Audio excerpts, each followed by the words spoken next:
Let me bring in Michael Eric Dyson of Georgetown University, biographer of Martin Luther King Jr., among other things. Was this about race, Mr. Dyson?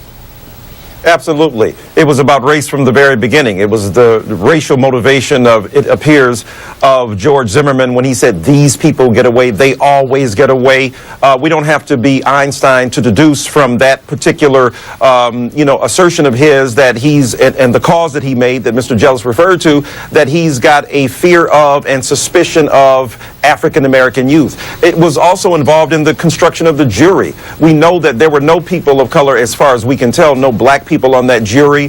While not indicting the jury themselves, they are a reflection of the broader society's inability to empathize and imagine what it might mean to be Trayvon's parents and to be Trayvon under assault, unarmed, Skittles and iced tea in your arm, going home, and you are assaulted by, stalked by a marauding person who obviously is motivated by some sense of prejudice and bias toward African-American men, and in the denial of the ability to use racial profiling as a term within the courtroom, and the refusal of the prosecution to pursue the racial consequences and the racial animus and bias that motivated this. So all around, race was involved in both the denial of racism as a particular motivation here, but also the broader network of racial associations where racial stereotypes prevail. We know now that you can have a jumble of stereotypes in your mind, and you can profile somebody, and that can have lethal consequences. We've seen this time and again in African American and Latino communities, and the tragedy is that it continues.